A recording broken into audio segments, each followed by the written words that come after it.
बड़ भौणी रिनु बजार रे खेलना बिक्री करी तार छोट छोट दुई भौणी को स्कूल रे पाठ पढ़ाउथिला आउ घर खर्च भी उठाउथिला। सेठी तांकर केही निजर नथिले, तिनी भौणी अनाथ थिले। दिने एक दुर्घटना रे बड़ भौणी रिनुर गोटे गोड़ भांगी गला। अनेक दिन जाए से काम को जाई पारिलानी। आरे मुन्नी, घरे किछि भी खाइबा नाही, आज दिनटा पानी पी देइथा। कौन कहलु दीदी, आज भी खाइबा नाही? मु काली पानी पी के रहिथिले, आज भी पानी पी के रहिबा को हेबो। तमे दुई जण आउ कांदनी, मु आज बाहर को जाई काम खोजिबी आउ खाइबार व्यवस्था करिबी। हेले दीदी, तो देह भलो नाही, तू काम कोठी पाइबू? तू घरे रही आराम कर दीदी, आज मु काम खोजिबा को जिबी। ना, तमे दुई जण पाठ पढ़िबारे मन दियो, घर चलिबा दायित्व मोर। मोर गोटे गोड़ नाही तो कौन हो गला। जेते दिन जाए मो जीवन थिबो मु बहुत परिश्रम करिबी। तमे माने चिंता करनी, मु आज खाइबा धरी घर को फेरिबी।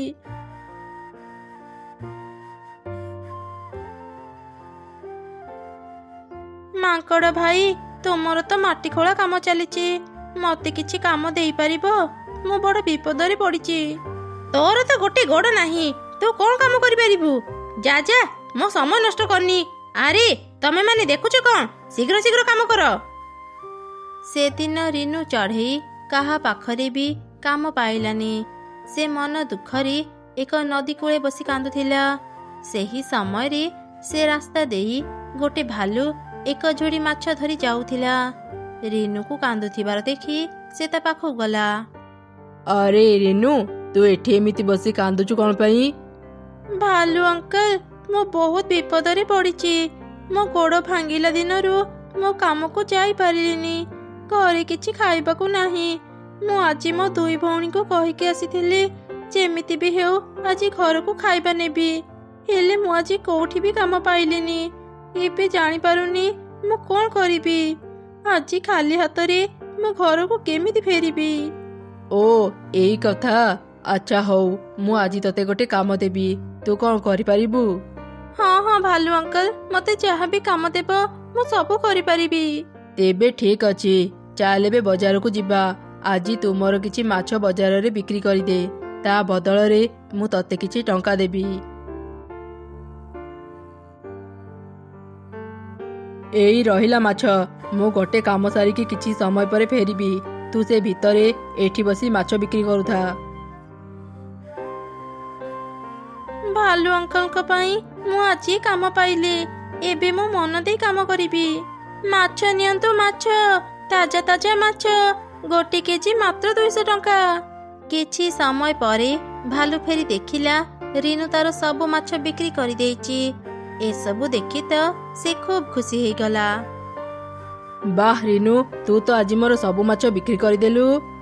नाई अंकल, सब माछ नुह, एई गोटिए माछ बिक्री करि पारिलिनी। किछि कथा नाही, तू आज ए माछ घर को नहीं जा।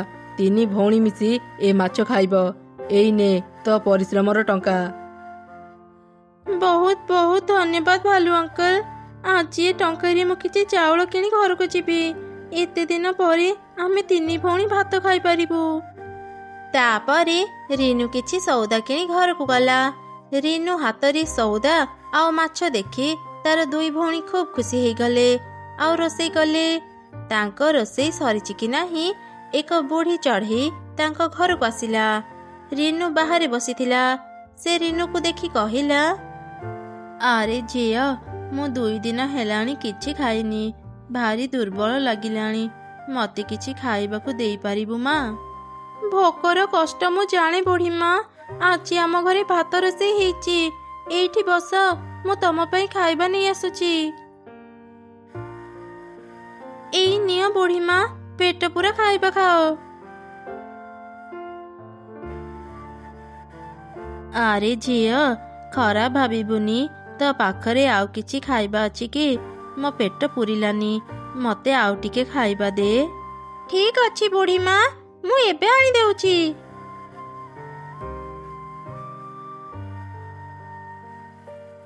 आरे झिया, मो पेट पुरिलानी। कथा कौन कि मु बहुत दिन किछि भल खाइबा खाई नथिले। ଯେତେ ଖାଇଲେ ବି ଲାଗୁଛି ମୋ ପେଟ ପୁରିନି। ମତେ ଆଉ ଟିକେ ଭାତ ଦେଇପାରିବୁ ଝିଅ?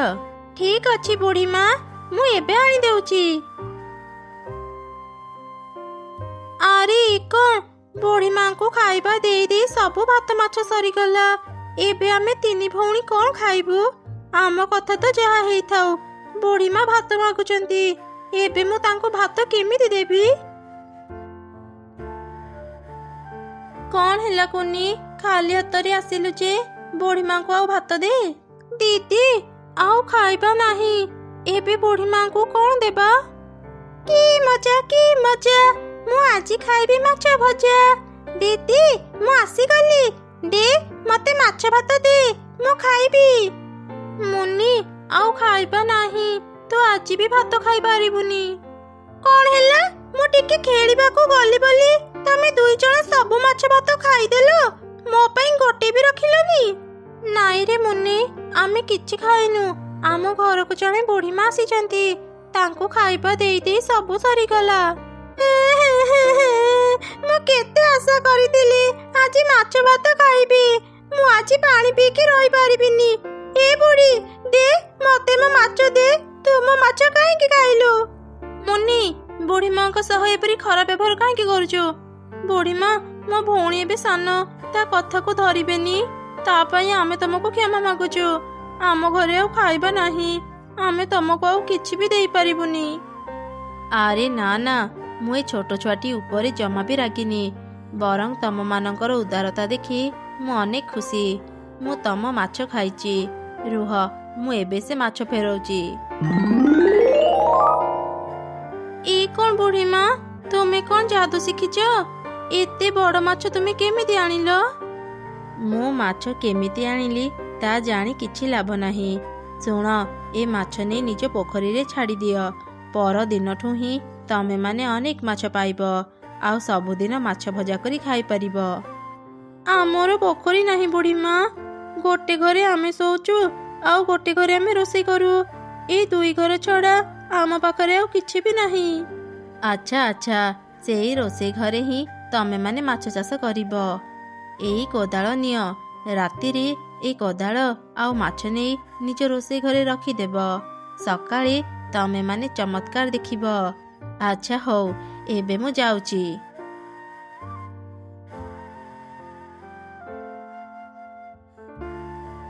କୁନି, ବୁଢ଼ୀମା ଯେମିତି କହିଥିଲେ ଠିକ୍ ସେମିତି ରୋଷେଇ ଘରେ ମାଛ ଆଉ କୋଦାଳ ରଖିଦେ।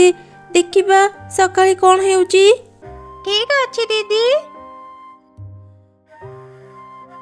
ଦିଦି, ଏ ଦିଦି, ଶୀଘ୍ର ଦେଖିବୁ ଆସେ।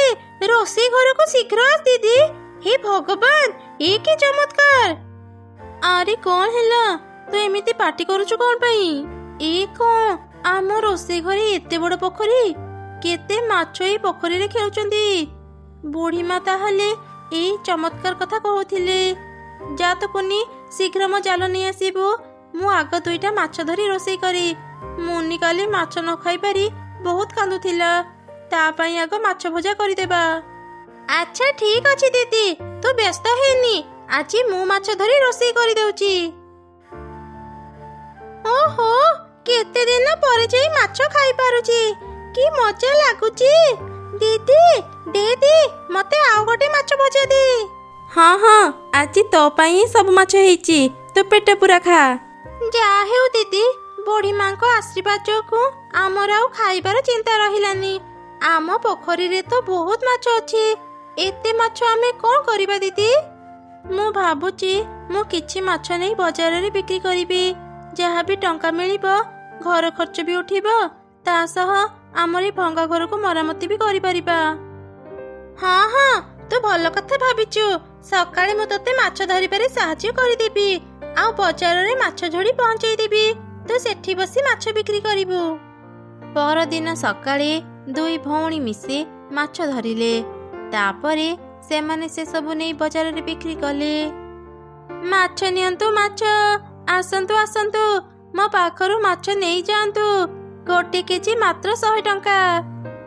ଆରେ ରିନୁ, ତୁ ମାଛ ବିକ୍ରି କରୁଛୁ? ବାଃ, ତୋ ମାଛ ସବୁ ତ ବହୁତ ତାଜା। ହେଲେ ମୁଁ ଶୁଣିଥିଲି ତୁ ତ ବହୁତ ଗରିବ, ଖାଇବାକୁ ତ ଘରେ କିଛି ନାହିଁ, ତୁ ମାଛ ବ୍ୟବସାୟ କେମିତି କରୁଛୁ? ଗରିବଙ୍କ ଭାଗ୍ୟରେ କେତେବେଳେ ଯେ କ'ଣ ହୁଏ ତା କିଏ ଜାଣେ। ମୁଁ ଆମ ରୋଷେଇ ଘରେ ମାଛ ଚାଷ କରିଛି। ଆପଣ ମୋ ପାଖରୁ କିଛି ମାଛ ନେବେ କି ମ୍ୟାଡାମ? ଗରିବ ହେଲେ ବି ତ ବୁଦ୍ଧି ବହୁତ ଭଲ। ଆଚ୍ଛା ହଉ, ମତେ 1 କେଜି ମାଛ ଦେ। ଦିଦି, ତୁ ମୋ ପାଇଁ ନୂଆ ସ୍କୁଲ ବ୍ୟାଗ ଆଣିଛୁ। ବହୁତ ସୁନ୍ଦର ହେଇଛି ଦିଦି। ଏହିପରି ଅନେକ ଦିନ ବିତିଗଲା। ଧୀରେ ଧୀରେ ମାଛ ବିକ୍ରି କରି ସେମାନେ ବହୁତ ଟଙ୍କା ପାଇଲେ। ପୁରୁଣା ଭଙ୍ଗା ଘର ଜାଗାରେ ସେମାନେ ଏକ ନୂଆ ଘର ତିଆରି କଲେ। ଯାହା ହେଉ ଦିଦି, ଏତେ ଦୁଃଖ କଷ୍ଟ ପାଇଲା ପରେ ଆମ ଭାଗ୍ୟ ବଦଳିଗଲା। ଏବେ ଆଉ ଖାଇବାର କିଛି ଚିନ୍ତା ନାହିଁ। ହଁ, ତୁ ଠିକ କହିଛୁ। ବୁଢ଼ୀମା ଆମକୁ ଯୋଉ ଯାଦୁର କୋଦାଳ ଦେଇଥିଲେ, ମୁଁ ଭାବୁଛି ଏବେ ସେଇଟା ତାଙ୍କୁ ଫେରେଇ ଦେବା। ସେଇଟା ତାଙ୍କ ଜିନିଷ। ହେଲେ ଦିଦି, ଆମେ ତ ତାଙ୍କୁ ଚିହ୍ନି ନାହାନ୍ତି, ତୁ ତାଙ୍କୁ କୋଉଠି ଖୋଜିବୁ? ବୁଢ଼ୀମା ଯେମିତି ଖୋଜି ଖୋଜି ଆମ ଘରକୁ ଆସିଥିଲେ, ମୁଁ ବି ସେମିତି ଖୋଜି ଖୋଜି ବୁଢ଼ୀମାଙ୍କ ପାଖକୁ ଯିବି ଆଉ ତାଙ୍କୁ ତାଙ୍କ ଜିନିଷ ଫେରେଇ ଦେବି। ଏମିତି ଚିନ୍ତା କରି ଚଢ଼େଇ ସେ ଯାଦୁର କୋଦାଳ ଧରି ଚାରିଆଡେ ବୁଢ଼ୀମାକୁ ଖୋଜିଲା, ହେଲେ ସେ ତାଙ୍କୁ କୋଉଠି ବି ପାଇଲାନି। ଓଃ, ଭାରି ଥକା ଲାଗୁଛି। ଏବେ ମୁଁ ବୁଢ଼ୀମାଙ୍କୁ କୋଉଠି ଖୋଜିବି? ଏତେ ଜାଗା ତ ଖୋଜି ସାରିଲିଣି। ବୁଢ଼ୀମା, ତୁମେ କୋଉଠି ଅଛ? ମତେ ଦେଖା ଦିଅ।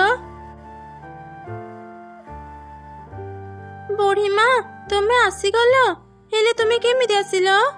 ସେ କଥା ଛାଡ଼େ, ଆଗ କହ ତୁ ମତେ କାହିଁକି ଖୋଜୁଥିଲୁ? ବୁଢ଼ୀମା, ତୁମ ଆଶୀର୍ବାଦ ଯୋଗୁଁ ଆମର ସବୁ ଦୁଃଖ କଷ୍ଟ ଅଭାବ ଦୂର ହେଇଗଲା।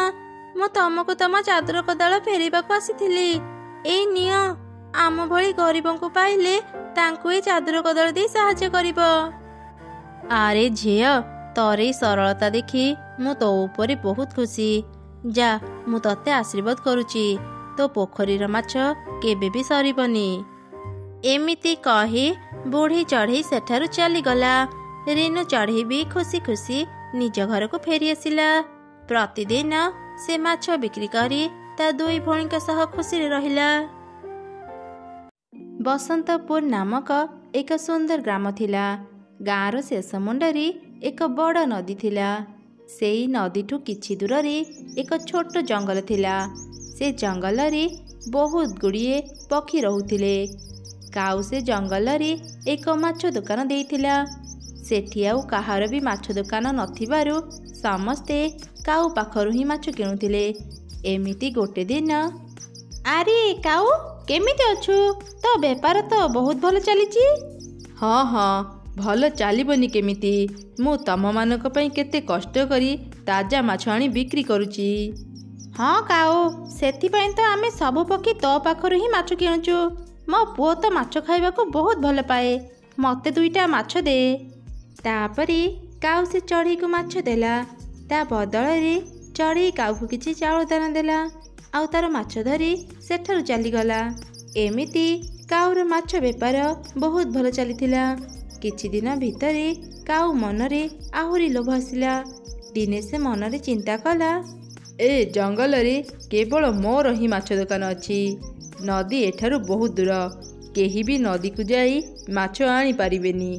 ମୁଁ ଯଦି ମୋ ମାଛର ଦାମ ଆହୁରି ବଢ଼େଇ ଦେବି, ସମସ୍ତେ କିଛି ଉପାୟ ନ ପାଇ ମୋ ପାଖରୁ ହିଁ ମାଛ କିଣିବେ। ଏମିତି ଯଦି ହେବ, ମୁଁ ଏଇ ଜଙ୍ଗଲର ସବୁଠାରୁ ଧନୀ ଚଢ଼େଇ ହେଇଯିବି। ଏମିତି ଚିନ୍ତା କରି କାଉ ତା ମାଛ ଗୁଡ଼ିକର ଦାମ 2 ଗୁଣ ବଢ଼େଇ ଦେଲା। ମାଛ ଗୁଡ଼ିକର ଏତେ ଦାମ ଦେଖି ଚଢ଼େଇମାନେ ଚିନ୍ତାରେ ପଡ଼ିଗଲେ। ସେ ଜଙ୍ଗଲରେ ଆଉ ମାଛ ଦୋକାନ ନଥିବାରୁ ସବୁ ଚଢ଼େଇ ବାଧ୍ୟ ହେଇ କାଉ ପାଖରୁ ମାଛ କିଣୁଥିଲେ। ସେଇ ଜଙ୍ଗଲରେ ଗୋଟେ ଛୋଟ ଟିକି ଚଢ଼େଇ ତା ମା ସାଙ୍ଗରେ ରହୁଥିଲା। ଛୁଆ ଚଢ଼େଇକୁ ମାଛ ଖାଇବା ପାଇଁ ବହୁତ ଭଲ ଲାଗୁଥିଲା। ମା, ବହୁତ ଦିନ ହେଲାଣି ଆମେ ମାଛ ଖାଇନାହାନ୍ତି। ଆଜି ମୋ ପାଇଁ ଗୋଟେ ମାଛ ଆଣି ଦିଅ ନା। ହଉ ରେ ମା, ଠିକ୍ ଅଛି। ଆଜି ମୁଁ ତୋ ପାଇଁ ମାଛ ଆଣିଦେବି। ଏବେ ତୁ ଖାଇବା ଖାଇ ଦେଇଥା। ଏମିତି କହି ମା ଚଢ଼େଇଟି ସେଠାରୁ ଚାଲିଗଲା।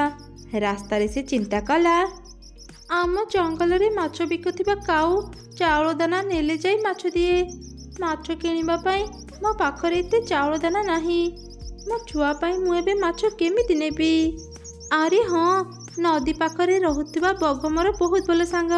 ମୁଁ ତା ପାଖକୁ ଯାଏ, ସେ ମୋତେ ନିଶ୍ଚୟ ମାଛ ଦେବ। ଏମିତି ଚିନ୍ତା କରି ମା ଚଢ଼େଇଟି ନଦୀ ପାଖରେ ରହୁଥିବା ବଗ ପାଖକୁ ଗଲା, ଆଉ ତାକୁ ସବୁ କଥା କହି କିଛି ଫଳ ଦେଲା। ବଗ ତା ବଦଳରେ ମା ଚଢ଼େଇକୁ ଏକ ମାଛ ଦେଲା। ମା ଚଢ଼େଇଟି ସେ ମାଛ ଧରି ଖୁସିରେ ଘରକୁ ଫେରିଲା। ବାଃ ମା, ଆଜି ନା ତୁମେ ମାଛ ବହୁତ ବଢ଼ିଆ ବନେଇଥିଲ, ମୋତେ ବହୁତ ଭଲ ଲାଗିଲା। ହେଲେ ମା, ତୁମେ ମାଛ କୋଉଠୁ ଆଣିଲ? ତୁମେ ତ କାଉ ଅଙ୍କଲ ପାଖକୁ ମାଛ ଆଣିବା ପାଇଁ ଯାଇନଥିଲ? ହଁ ରେ ମା, ମୁଁ ସେ ଦୂର ନଦୀ ପାଖରେ ରହୁଥିବା ବଗ ପାଖକୁ ଯାଇଥିଲି। ଆମ ଜଙ୍ଗଲରେ ମାଛ ବିକୁଥିବା କାଉ ବହୁତ ଦାମରେ ମାଛ ବିକ୍ରି କରେ। ହେଲେ ମୋ ସାଙ୍ଗ ବଗ ଅଳ୍ପ କିଛି ଫଳ ନେଇ ମୋତେ ମାଛ ଦିଏ। ସେଥିପାଇଁ ମୁଁ ସବୁବେଳେ ତା ପାଖରୁ ହିଁ ମାଛ ଆଣେ। ଓ ଏମିତି କଥା। ମା, ତୁମେ ଜାଣିଛ କାଉ ଅଙ୍କଲ ଏତେ ଦାମରେ ମାଛ ବିକ୍ରି କରୁଥିବା ଯୋଗୁଁ ଆମ ଜଙ୍ଗଲରେ ବହୁତ ଚଢ଼େଇ ମାଛ କିଣି ପାରୁନାହାନ୍ତି। ମା, ଆମେ ଯଦି ତୁମ ସାଙ୍ଗ ପାଖରୁ ମାଛ ଆଣି ଏ ଜଙ୍ଗଲରେ କମ୍ ଦାମରେ ବିକ୍ରି କରିବା, ତାହେଲେ ସବୁ ଚଢ଼େଇ ଆମଠୁ ମାଛ କିଣି ଖାଇପାରିବେ। ହଁ, ତୁ ଠିକ୍ କହିଛୁ। କାଉର ଏ ଜଙ୍ଗଲରେ ଗୋଟିଏ ଦୋକାନ ବୋଲି ସେ ବହୁତ ଦାମରେ ମାଛ ବିକ୍ରି କରୁଛି। ଆମେ କାଲିଠୁ ହିଁ ଆମର ବି ଗୋଟେ ମାଛ ଦୋକାନ ଦେବା। ଏମିତି ଚିନ୍ତା କରି ମା ଚଢ଼େଇଟି ତା ସାଙ୍ଗ ବଗ ପାଖରୁ ବହୁତ ଗୁଡ଼ିଏ ମାଛ ଆଣିଲା, ଆଉ ପରଦିନଠୁ ହିଁ ସେ ତା ଘର ବାହାରେ ଏକ ଦୋକାନ ଦେଇ ମାଛ ବିକ୍ରି କଲା। ସେମାନେ ବହୁତ କମ୍ ଦାମରେ ମାଛ ବିକ୍ରି କରୁଥିବା ଯୋଗୁଁ ଧୀରେ ଧୀରେ ଜଙ୍ଗଲର ସବୁ ଚଢ଼େଇ ତାଙ୍କ ପାଖରୁ ମାଛ କିଣିବାକୁ ଆସୁଥିଲେ, ଆଉ ସେପଟେ କାଉ ପାଖରୁ କେହି ବି ମାଛ କିଣିବାକୁ ଗଲେ ନାହିଁ। ଏସବୁ ଜାଣିଲା ପରେ କାଉ ଭୀଷଣ ରାଗିଗଲା। ଆରେ, ସେ ଚଢ଼େଇ ପାଇଁ ଏବେ ମୋ ପାଖରୁ ଆଉ କେହି ବି ମାଛ କିଣୁନାହାନ୍ତି। ମୋତେ କିଛି ଗୋଟେ କରିବାକୁ ପଡ଼ିବ, ନହେଲେ ତ ମୋ ବେପାର ବୁଡ଼ିଯିବ। ଏମିତି କହି କାଉ ଏକ ଦୁଷ୍ଟ ଉପାୟ ଚିନ୍ତା କଲା। ସେଦିନ ରାତିରେ ଗୋଟେ ପମ୍ପ ସାହାଯ୍ୟରେ ସେ ତା ମାଛ ଗୁଡ଼ିକରେ ପବନ ଦେଇ ବହୁତ ବଡ଼ ବଡ଼ କରିଦେଲା। ପରଦିନ ସେ ସେଇ ବଡ଼ ମାଛ ନେଇ ବିକ୍ରି କଲା। ସେ ତା ମାଛ ଗୁଡ଼ିକର ଦାମ ମଧ୍ୟ କମେଇ ଦେଲା। କାଉ ପାଖରେ ଏତେ ବଡ଼ ବଡ଼ ମାଛ ଦେଖି ସବୁ ଚଢ଼େଇ ତା ପାଖକୁ ଗଲେ। ଆରେ କାଉ, ତୁ ଏତେ ବଡ଼ ବଡ଼ ମାଛ କୋଉଠୁ ଆଣିଲୁ? ଆଉ ଏତେ କମ୍ ଦାମରେ ବିକୁଛୁ? ମୋତେ ଶୀଘ୍ର ଗୋଟେ ମାଛ ଦେ। ଏମିତି ସବୁ ଚଢ଼େଇ ବଡ଼ ମାଛ ଲୋଭରେ କାଉ ପାଖରୁ ହିଁ ମାଛ କିଣିବାକୁ ଲାଗିଲେ। ଧୀରେ ଧୀରେ କାଉର ବଡ଼ ମାଛ କଥା ଟିକି ଚଢ଼େଇ ଆଉ ତାର ମା ବି ଜାଣିଲେ।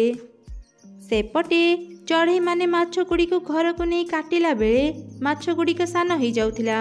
ଏମିତି କ'ଣ ପାଇଁ ହେଉଛି କେହି କିଛି ଜାଣିପାରୁନଥିଲେ। ମା, ତୁମେ ଜାଣିଛ କାଉ ଅଙ୍କଲ ନା ବହୁତ ବଡ଼ ବଡ଼ ମାଛ କମ୍ ଦାମରେ ବିକ୍ରି କରୁଛନ୍ତି।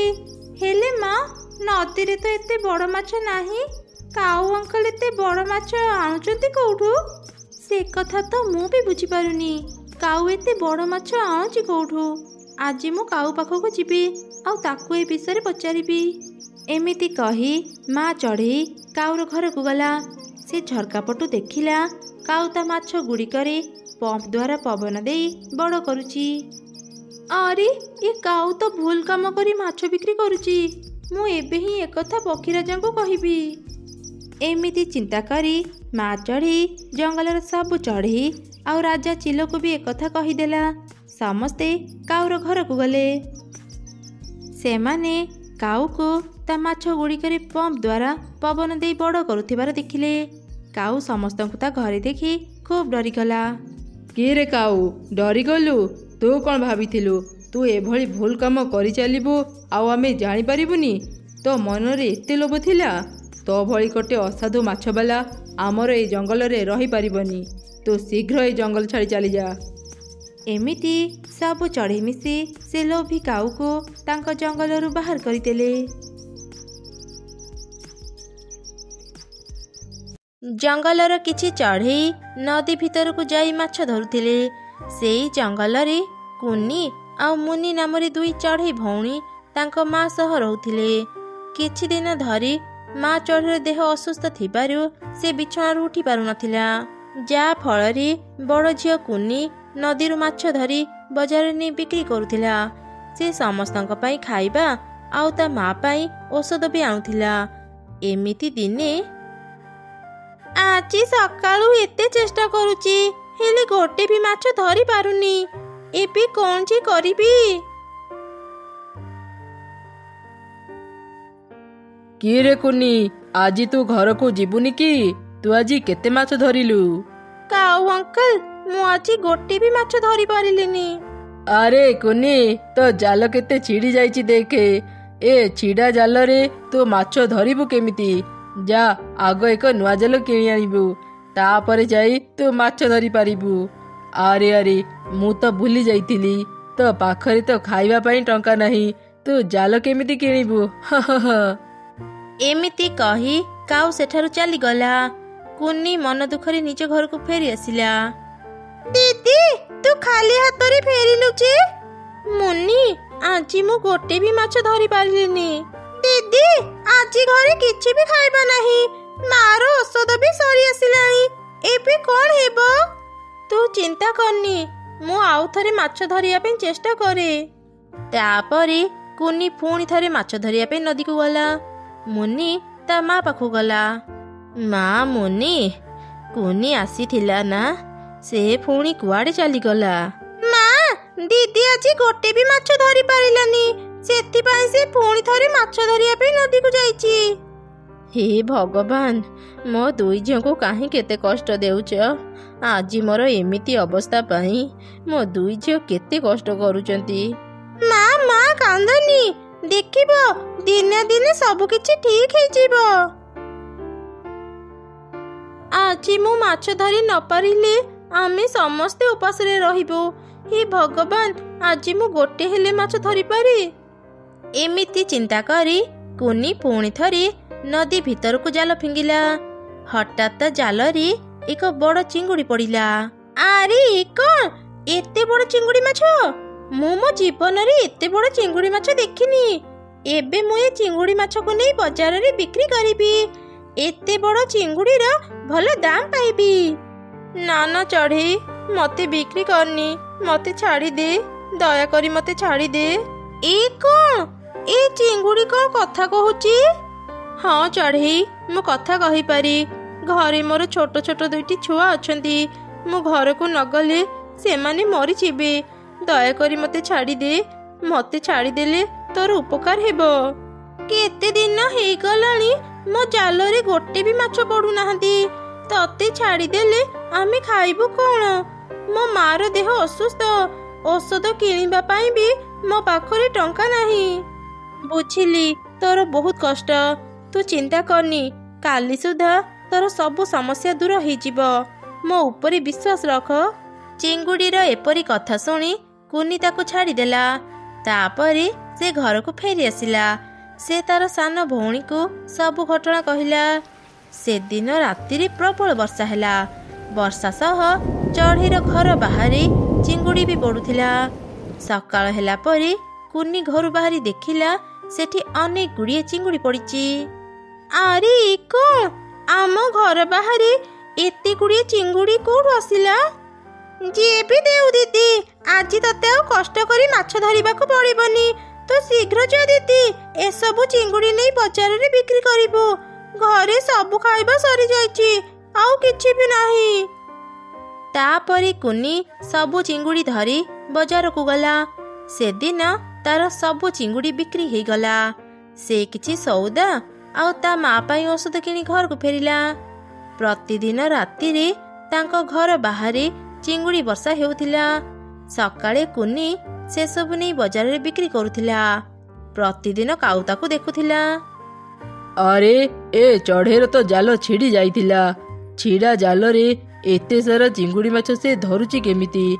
ମୁଁ ୟାକୁ ତ ନଦୀକୁ ବି ଯିବାର ଦେଖୁନି। ଘଟଣା କ'ଣ? ସେ ଏତେ ସାରା ଚିଙ୍ଗୁଡ଼ି କୋଉଠୁ ଆଣୁଛି? ନିଶ୍ଚୟ ସେ ରାତିରେ ନଦୀକୁ ଯାଉଥିବ। ଆଜି ରାତିରେ ମୁଁ ତା ଘରକୁ ଯିବି। ଦିଦି, ପ୍ରତିଦିନ ସକାଳେ ଆମ ଘର ବାହାରେ ଅନେକ ଚିଙ୍ଗୁଡ଼ି ପଡ଼ିଥାଏ। କିଏ ଆମକୁ ଏତେ ଚିଙ୍ଗୁଡ଼ି ଦେଉଛି? ଚାଲ ଦିଦି, ଆଜି ରାତିରେ ଆମେ ଦେଖିବା ଏସବୁ କିଏ କରୁଛି। ହଉ ଠିକ ଅଛି, ରାତି ତ ବହୁତ ହେଲାଣି, ଚାଲ ଏବେ ବାହାରକୁ ଯାଇ ଦେଖିବା। देख देख दीदी चिंगुड़ी वर्षा आम घर बाहर चिंगुड़ी वर्षा हेउची। सेतेबेले दूररू काऊ भी लुचि लुचि एसबू देखुथिला। अरे अरे ए चढ़ेईर घर बाहर चिंगुड़ी वर्षा हेउची सेथिपाई ताहले ए चढ़ेई आउ नदी को जाउनी। एकुटिया एकुटिया से बहुत लाभ उठेला। आउ नुह काली राति रे मु पुणी एठाकू आसीबी आउ चढ़ेईर सबु चिंगुड़ी चोरी करी नहीं जीबी। मते लागुची एसबू से बड़ चिंगुड़ी आमको देउची। से कहिथिला मु ताकू छाड़ी देले मोर उपकार हेबो। से बड़ चिंगुड़ी को बहुत बहुत धन्यवाद। एमिति चिंता करी राति रे काऊ चढ़ेईर चिंगुड़ी चोरी करबाकू गला। से जेमिति चिंगुड़ी रे हाथ देला सबु चिंगुड़ी कंकड़ा पालटी गले आउ काऊ को कामुड़िले। काऊ जोर जोर चित्कार कला। ता चित्कार शुणी कुन्नी आउ मुन्नी घरू बाहरी आसिले। ए कौन काऊ अंकल एते राति रे तुमे आम घर को काहे आसीच? ए दुष्ट काऊ तम मानक चिंगुड़ी चोरी करबाकू आसीथिला। हाँ चढ़ेई छुआ मोर भूल गला मते कंकड़ा पाखरु बंचा। अच्छा ठीक अछि काऊ अंकल एबे तुमे एठारु चली जाओ आउ दिने भी एठाकू आसीबनी। हाँ हाँ मु आउ केबे भी तो घर को आसीबिनी। एमिति कही काऊ सेठारु चली गला। प्रतिदिन चढ़ेई चिंगुड़ी बिक्री करी अनेक टंका पाउथिला। धीरे धीरे ता माँ भी सुस्थ हो गला। एमिति से पूरा परिवार खुशी रे रहिले। माँ तुमे मते कोठी के नेउच? आम घर तो पछरे रही गला। चलो माँ घर को फेरी जिबा। को घर को तो फेरी जिबा कथा कहूचु? तो बापा चली जिबा परे तो काका जोर करी आमठो आम घर छड़ी के नहीं गला। आमे एठी आउ रहिबानी रे माँ। ए जंगलर सबु चढ़ेई भारी निष्ठुर।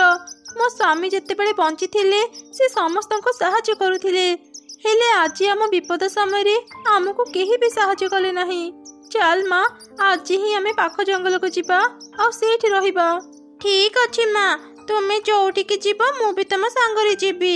हेले ता पूर्वरु मते किछि खाइबाकू दिया माँ भारी भोक लागिलानी। छुआर एपरी कथा शुणी माँ चढ़ी चारि दिग को देखिला। किछि दूररी एक तरभुज बगीचा थिला।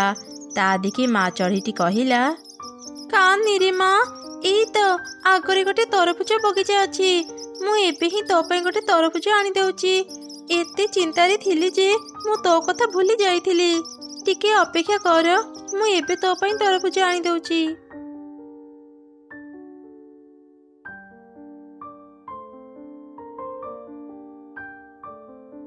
मारी मो तरभुज नहीं आसीची। हेले देखे ए तरभुज ऊपर केते माटी लागिची। चल नदी पाखक जिबा। मु आग तरभुज को भलरे धोइनिए तापरे तते खाइबाकू देबी। एमिति सेमाने तरभुज नहीं नदी कूल को गले। माँ चढ़ी तरभुज को नदी पानी रे भलरे धोई ता छुआ को खाइबा पई देला। चढ़ई छुआ से तरभुज खाइला।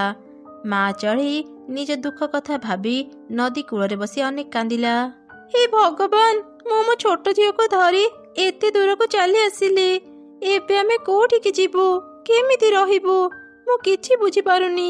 मते रास्ता देखाओ प्रभु मते रास्ता देखाओ। चढ़ई एपरी कही कही कांदुथिला। ठीक सही समय रे हठात नदी भितरु बाहरी आसिले दुईटी जादुर माछ। से माछ दुईटी कथा कही पारुथिले। किए तुमे नदी कूल रे बसी एमिति कांदुच कोन पई? एठी एमिति बसी कांदी पार आमे काहाकू भी देखिनु। सेथिपाई तुम पाखकू चली आसिलु।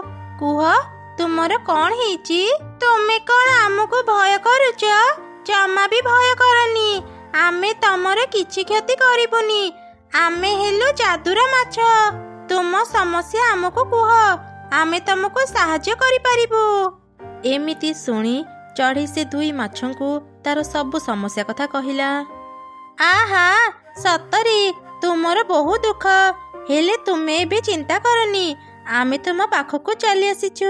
आमे तुमर सब समस्या दूर करदेबु। तुमको रहिबा पई घर भी देबु आउ टंका रोजगार करिबार रास्ता भी देखै देबु। तमे दुई जण सत कहूच तुमे माने मते सहाय्य करिबो। हेले केमिति? तमे दुई जण तो माछ ମାଛ ହେଇ ତମେ ମାନେ ମତେ କେମିତି ସାହାଯ୍ୟ କରିବ? ତୁମେ ଖାଲି ନଦୀ କୂଳରେ ବସି ଦେଖ, ଆମେ ତୁମକୁ କେମିତି ସାହାଯ୍ୟ କରିବୁ। ଏମିତି କହି ପ୍ରଥମ ମାଛ ପାଟି ଆଁ କଲା। ତା ପାଟି ଭିତରୁ ଏକ ଆଲୁଅ ବାହାରି ଚଢ଼େଇ ଛୁଆ ଖାଇଥିବା ଅଧା ତରଭୁଜ ଉପରେ ପଡ଼ିଲା। ସଙ୍ଗେ ସଙ୍ଗେ ହିଁ ତରଭୁଜଟି ବଡ଼ ହେଇ ଏକ ସୁନ୍ଦର ଘରରେ ବଦଳିଗଲା। ଏଇ ଦେଖ, ମୁଁ ତୁମ ପାଇଁ ତରଭୁଜ ଘର ତିଆରି କରିଦେଲି। ଆଜିଠୁ ତମେ ଦୁଇ ମା ଛୁଆ ଏଇ ତରଭୁଜ ଘରେ ରହିବ। ଏ ତରଭୁଜ ଘର ଅନେକ ଶକ୍ତ। ସବୁ ବିପଦରୁ ଏ ତରଭୁଜ ଘର ତମମାନଙ୍କୁ ରକ୍ଷା କରିବ। ତାପରେ ଦ୍ୱିତୀୟ ମାଛ ପାଟି ଆଁ କଲା। ତା ପାଟି ଭିତରୁ ଆଲୁଅ ବାହାରି ନଦୀ କୂଳରେ ପଡ଼ିଲା। ସଙ୍ଗେ ସଙ୍ଗେ ସେଠି ଗୋଟେ ଝୁଡ଼ି ମାଛ ବାହାରିଲା। ଏଇ ନିଅ, ମୁଁ ତମକୁ ଗୋଟେ ଝୁଡ଼ି ମାଛ ଦେଲି। ଏଇ ମାଛ ବଜାରରେ ବିକ୍ରି କରି ତମେ ଅନେକ ଟଙ୍କା ପାଇବ। ସେ ଟଙ୍କାରେ ତମେ ମା ଛୁଆ ଆରାମରେ ଚଳିପାରିବ। ଆଉ ହଁ, ପ୍ରତ୍ୟେକ ଦିନ ସକାଳେ ତମେ ସେ ତରଭୁଜ ଘରୁ ବାହାରି ଏଇ ନଦୀ କୂଳକୁ ଆସିବ। ଆମେ ପ୍ରତ୍ୟେକ ଦିନ ତମକୁ ଗୋଟେ ଝୁଡ଼ି ମାଛ ଦେବୁ। ତୁମର ଆଉ ଅଭାବ ରହିବନି।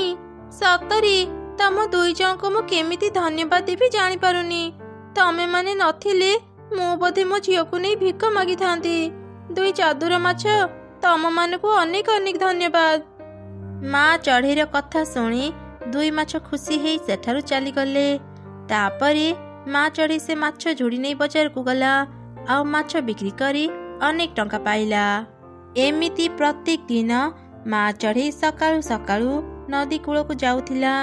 ଦୁଇ ଯାଦୁର ମାଛ ତାକୁ ଗୋଟେ ଝୁଡ଼ି ମାଛ ଦେଉଥିଲେ। ମାଛ ବିକ୍ରି କରି ଚଢ଼େଇ ଅନେକ ଟଙ୍କା ପାଉଥିଲା। ହେଲେ ଗୋଟେ ଦିନ କଥା କ'ଣ, ଏ ଚଢ଼େଇ ଏତେ ବଡ଼ ବଡ଼ ମାଛ କୋଉଠୁ ଆଣୁଛି? ମୁଁ ପ୍ରତ୍ୟେକ ଦିନ ନଦୀ ଭିତରକୁ ଯାଇ ମାଛ ଧରେ, ହେଲେ ଏତେ ବଡ଼ ବଡ଼ ମାଛ ତ ମୁଁ କୋଉଠି ବି ପାଏନି। ମୁଁ ସବୁଦିନ ଏଠି ମାଛ ଧରି ବସିଥାଏ, ତା ଭିତରେ ହିଁ ଚଢ଼େଇ ଆସି ମାଛ ବିକ୍ରି କରି ଘରକୁ ଚାଲିଯାଏ। ନା, ଏମିତି ଯଦି ଚାଲିବ ମୋ ବେପାର ତ ପୁରାପୁରି ବନ୍ଦ ହେଇଯିବ। ଆଜି ଏ ଚଢ଼େଇ ମାଛ ବିକି ସାରି ଘରକୁ ଯାଉ। ମୁଁ ଆଜି ତାର ପଛେ ପଛେ ଯିବି ଆଉ ଦେଖିବି ସେ କୋଉଠୁ ଏତେ ବଡ଼ ବଡ଼ ମାଛ ଆଣୁଛି। ଏମିତି ଚିନ୍ତା କରି କାଉ ଚଢ଼େଇର ପଛେ ପଛେ ଗଲା ଆଉ ତାର ତରଭୁଜ ଘର ପଛପଟେ ଲୁଚି ଚଢ଼େଇ ଉପରେ ନଜର ରଖିଲା। ଆଜି ଦିନ ସାରା ମୁଁ ଚଢ଼େଇ ଉପରେ ନଜର ରଖିଲି, କାହିଁ ଚଢ଼େଇ ତ କୋଉଠି ବି ମାଛ ଆଣିବାକୁ ଗଲା ନାହିଁ। ନା, ଆସିଛି ମାନେ ଆଜି ଆଉ ଘରକୁ ଫେରିବିନି। ରାତି ଦିନ ମୁଁ ଏଇଠି ଜଗି ରହିବି। ସେ ବଡ଼ ମାଛର ରହସ୍ୟ ନ ଜାଣିଲା ଯାଏଁ ମୁଁ କୁଆଡ଼େ ବି ଯିବିନି। ଏମିତି ଚିନ୍ତା କରି କାଉ ରାତି ସାରା ସେଇଠି ଜଗି ରହିଲା। ସକାଳ ହେଲା ପରେ ଦୁଇ ଯାଦୁର ମାଛ ଚଢ଼େଇକୁ ଏକ ଝୁଡ଼ି ମାଛ ଦେଲେ। ଏସବୁ କାଉ ବି ଦେଖୁଥିଲା। ଓ, ଏବେ ବୁଝିଲି ଏ ଚଢ଼େଇ ଏତେ ମାଛ କୋଉଠୁ ଆଣୁଛି। ଏ ଦୁଇ ମାଛ ତାହେଲେ ପ୍ରତ୍ୟେକ ଦିନ ତାକୁ ମାଛ ଦେଉଛନ୍ତି। ଆଜି ଚଢ଼େଇ ବଜାରକୁ ଯାଉ, ମୁଁ ଜାଲ ପକେଇ ଏ ଦୁଇ ମାଛଙ୍କୁ ଧରିବି ଆଉ ମୁଁ ବି ଏମାନଙ୍କୁ ବଡ଼ ମାଛ ମାଗିବି। କିଛି ସମୟ ପରେ ଚଢ଼େଇ ତା ମାଛ ଝୁଡ଼ି ଧରି ବଜାରକୁ ଚାଲିଗଲା ଆଉ କାଉ ଏକ ଜାଲ ଧରି ନଦୀ କୂଳକୁ ଗଲା। ସେ ଯାଦୁର ଦୁଇ ମାଛଙ୍କୁ ଧରିବା ପାଇଁ ଜାଲ ପକେଇଲା। ହଠାତ୍ ସେ ଯାଦୁର ଦୁଇ ମାଛ ରାକ୍ଷସ ପାଲଟି ଗଲେ ଆଉ ନଦୀ ଉପରକୁ ଆସି ହସିଲେ। କିଏ ରେ ତୁ? ଆମକୁ ଖୋଜୁଥିଲୁ? ଆମେ ହେଉଛୁ ରାକ୍ଷସୀ ମାଛ। ଆମକୁ ଡାକି ତୁ ତ ନିଜ ବିପଦକୁ ଡାକି ଆଣିଛୁ।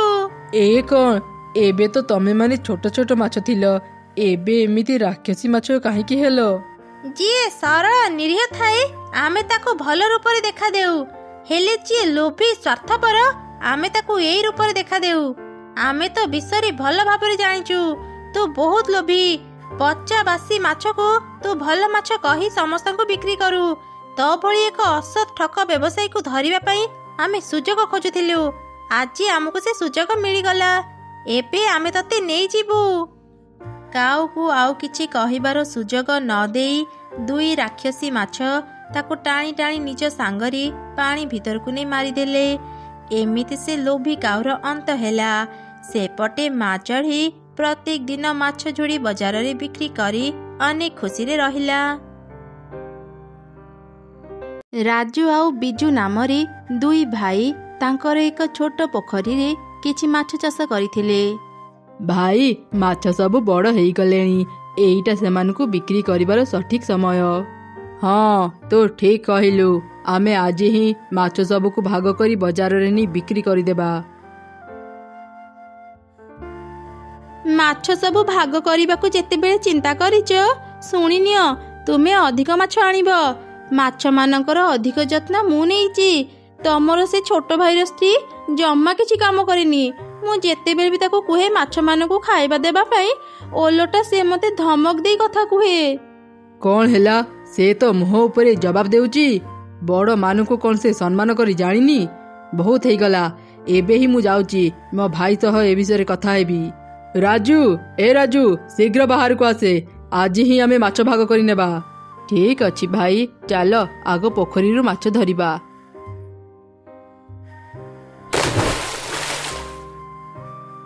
ए कौन भाई तुमे 3 हांडी माछ नेल आउ मते जमा 2 हांडी माछ देउच। मु एते अल्प माछ नेई पारिबिनी। काहेकि नहीं पारिबनी? तम स्त्री भली मु अलसा नुह। मु माछ मानकर अधिक जत्न नेइची सेथिपाई मो स्वामी अधिक माछ नेबे बुझिल। अपा तुमे मिछ काहेकि कहूच? तुमे माछ मानकर जेतिकी जत्न नेइच मु भी सेतिकी जत्न नेइची। अरे देख देख या मुह केते बढ़ी गलानी। देख मो मुह ऊपर केमिति जवाब देउची। भाउज आउ जुक्ति करनी। मु जानिची किए मिछ कहूची किए सत कहूची। तुमको अधिक माछ दरकार तो तुमे नहीं जाओ। किए रे भाउज सह कौन एमिति कथा होचु? बड़ मानक सह केमिति कथा हुअंती तू कौन भूली गलु? बहुत हे गला मु आज ही पोखरी को भाग करी देबी। आउ आमे एकाठी माछ चाष करिबानी। सुन राजू आज तू पोखरी रो एपट मोर से पाख तोर। तू मो पाखक आसबुनी मु तो पाखक जीविनी बुझिलु। ठीक अछि भाई मु तुम कथारे राजी। दुई भाई निज निज माछ नहीं बाजार रे बिक्री कले। तापरे बेस किछि दिन बीतीगला। पुणी थरे सेमाने निज निज दिगरे माछ चाष कले। राजू आउ तर स्त्री बहुत परिश्रमी थिले। सेमाने माछ मानकर बहुत जत्न नेउथिले। जा फल किछि दिन रे ही सेमानक माछ सबु बहुत बड़ बड़ हेई गले। अपा तुमे माछ मानकु ठीक रे खाइबाकू देउन कि? आमे तो एका संग चाष करिथिले। तुम माछ सबु तो एजाई छोट अछंती। देखुन आम माछ सबु केते बड़ हेई गलेनी। मते तो बेसी ज्ञान देनी। माछ मानकर केमिति जत्न निया हुए तोठु बेसी मु जानिची। मते निजे माछ देखी फुटाणी मारुची। रह तो माछ चाष करिबा छडौची। किछि समय परे संध्या हेई गला। बिजु चढ़ी घर को फेरिबा परे ता स्त्री ताकू कहिला, हेईटी तुम सान भाईर माछ गुड़ा केते बड़ बड़ हेलेनी तुमे देखुच ना नहीं? मु शुणिची ए वर्ष तुम भाई माछ बिक्री करी बड़ घर किनिब। सेमिति हेले तो से तमठु भी अधिक धनी हेई जिवो। तापरे तुमको केही सम्मान करिवे तो? कौन हैला मो भाई बड़ घर किनिबा को चिंता करिची? ना ना मु सेमिति केबे हेबाकू देबिनी। सुन तुमे गोटे काम कर। तुमे तार सबु माछ को मारी दियो। अरे तू ए कौन कहूचु? मु एकदम ठीक कथा कहूची। जदि तमे तार माछ को न मारिबो से धनी हेला परे तमे तार किछि भी करि पारिबनी। मो पाखरे किछि माछ मरा औषध अछि। राति हेउ समस्ते सोइला परे आमे औषध नै ता माछ मानक ऊपर पकई देबा। बिजु चढ़ई भी ता स्त्री कथारी राजी हेई गला। सेपटे ए सब कथा न जानी राजू चढ़ई आउ तर स्त्री निज माछ को देखी खूब खुशी थिले। आरे देख ना आम माछ सब केते बड़ हेई गलेनी। काली ही तुमे माछ सब नहीं बाजार रे बिक्री करि दियो। एबे बिक्री कले तुमे भल दाम पाइबो। हाँ हाँ तू ठीक कहिलु। सकाळ हेउ मु माछ नहीं बाजार को जीबी। तुमे केते बेलु घर को फेरिलानी किछि भी खाइन। चलो घर भीतर को मु तुम पई खाइबा बाड़ी देबी। किछि समय परे राति हेई गला। समस्ते सोइला परे बिजु चढ़ई आउ तर स्त्री माछ मरा औषध धरी राजू चढ़ईर माछ मानक पाखु गले। आउ से माछ मानक ऊपर से औषध छिंची देले। एबे देखिबा से माने माछ बिक्री करी केमिति बड़ घर किनिबे। हा हा हा एबे देखिबी मो भाई राजू केमिति धनी हेबो। केही उठिबा पूर्वरु चाल घर भीतर को पळिबा। सकाळ हेला परे राजू चढ़ई आउ तर स्त्री माछ धरिबा पई पोखरी पाखक आसिले। ହେଲେ ତାଙ୍କର ସବୁ ମାଛ ମରି ପୋଖରୀ ଉପରେ ଭାସୁଥିଲେ। ହେ ଭଗବାନ, ଏ କ'ଣ ସର୍ବନାଶ ହେଇଗଲା? ଆମର ସବୁ ମାଛ କେମିତି ମରିଗଲେ? ଏବେ ଆମେ କ'ଣ କରିବା ଯେ? ଭାଇ, ରାଜୁ ଭାଇ, ଶୀଘ୍ର ବାହାରକୁ ଆସ। ଦେଖ ଆମର କେତେ ବଡ଼ କ୍ଷତି ହେଇଗଲା।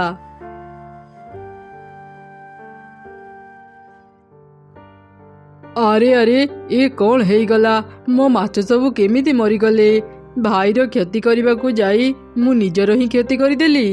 ତା ମାନେ ଭାଇ, ଏସବୁ କାମ ତମର?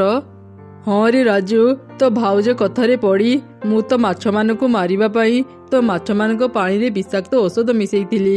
ହେଲେ ମୁଁ ଭୁଲି ଯାଇଥିଲି ତୋ ପାଣି ମୋ ପାଣି ସେଇ ଗୋଟିଏ ପୋଖରୀର।